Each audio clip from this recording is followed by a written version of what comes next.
was talking to my trainer the other day.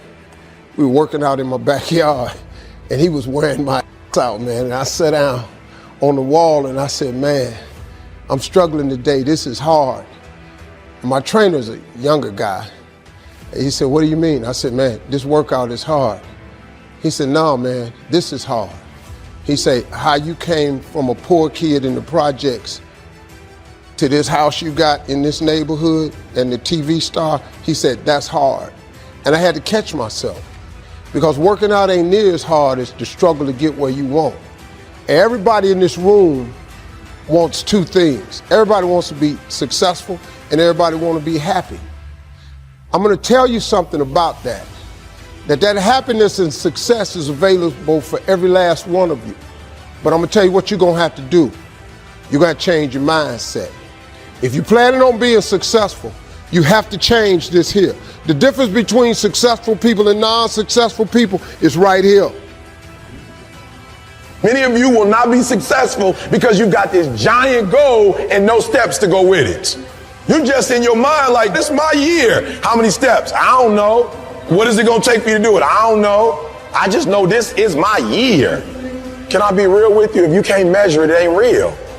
I had to give something up to go up. What do you give up? Do you not watch TV? That's your problem. You getting to watch TV and not make money and still survive. What do you sacrifice? The reason why you broke is because you getting a reward and you ain't working. I don't know what the secret of success is, but here's what I know what the secret of failure is. Trying to please everybody. You can be world class, you can fit in with the world, you don't get to do both. If you want to have the results only 5% of the population has, you've got to be willing to think and behave like only 5% of the population. And if you do these kinds of things, the world will call you eccentric. This is where you got to develop the interior core, where it doesn't matter if people call you crazy.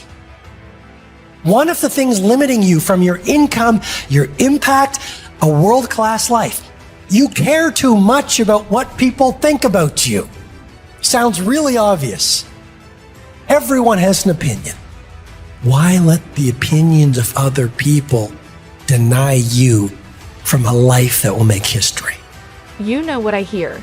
I hear the clock ticking, and time waits from no man. Life goes by, and it goes by quick. Don't waste those years. Don't waste them, live them. I want you to be terrified of sitting on the sidelines and doing nothing. Waking up in 6 days or 6 weeks, or 6 years or 60 years, and being no closer to your goal. You've made no progress. That is the nightmare. That is what you really need to be afraid of being. Stagnant. So get up and go. It ain't no difference. It ain't none. I ain't got no more than none of y'all got. God gave me the same thing he gave y'all. God loved me the same as he loved all y'all. He don't love me more than he loved you. But you have got to change your mindset. You got to get funky if you want to be successful. If you think that they're going to mail this money to your house, you're dead wrong about that. If you think they're going to pave the way for you and make it easy, you're dead wrong about that. If you want to be successful, you got to change your mind, and you're going to have some faith. If you ain't got no faith, if you ain't got no relationship with God, you finna make this thing way harder than it's got to be. You gonna be successful without God? Let me ask you something, how that's working out for you. I am here to tell you that you can come from nothing and become something, but you're gonna have to have God. Now you can come up with another way, but there ain't a book out there on the market how to make it without God. It's 1,000 books about faith and how to make it with God. You're not gonna make it without him. You can short circuit your ticket by just putting some faith in God. The two most important days of your life is the day you're born and the day you discover why. All you have to do is uncover this gift that God gave you at birth, the one that he created in every living soul. He never created a person that he didn't give a gift to. All you got to do is uncover that gift that he gave you. Having esteem for yourself only occurs when you put yourself on the line and you do something that's incredibly difficult on a regular basis. That's where pride comes from, something that's earned. So there are people who want stuff, but you kind of want it. I get sick and tired of people telling me how bad they want it, yet their actions don't back up that statement. Obsession is wanting something so bad that I go to bed with, I wake up to it, I make whatever sacrifice, I grind, I can't live without it. You gonna get anything, you will have to pay the price. There is a price tag to greatness. You will have to work for every single thing you get. And you gotta work every single day. You gotta wake up every day and work. Everybody wants to wait and put off the things they truly want in their lives for tomorrow, the mystical place where 99% of dreams go to die.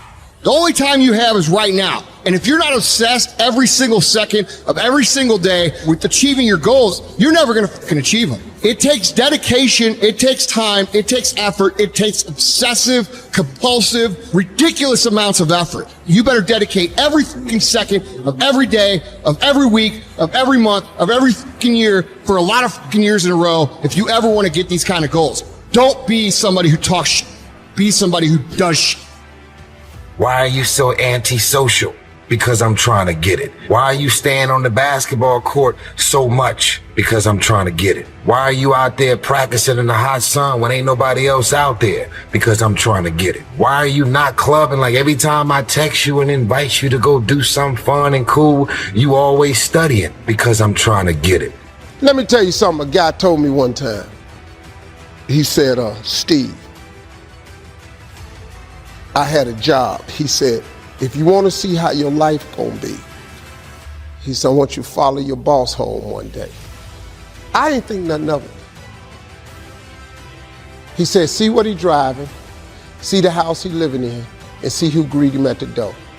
So it took me about 6 months and I was thinking about it. I decided to follow my boss home one day. I really did this. So I got out and I just sat in the parking lot. He worked late. I just waited. We started driving home. The car he was driving was not the car I dreamed of owning. Then he pulled up in front of the house. And the house he pulled up in front of was not the house that I was dreaming of owning. And then his wife came to the door. And when she came to the door, that damn show wasn't who I was dreaming opening up the door for me every day. And he told me, he said, you will never make more money than your boss makes. So if that's the car he driving, that's the car you're gonna be able to get. If that's the house he live in, that's the house you'll be living in. And if that's who greet him at the door, that's pretty much the chick you gonna get. You ain't doing nothing. And for those of us who get up and go out, you got something to say about how we do what we do it. Stop talking to us who perform it. Stop telling us what to do and how to do it. You keep gossiping and I'll keep working. You keep talking smack and I'll keep working. You keep focusing on everyone else and I'll keep working.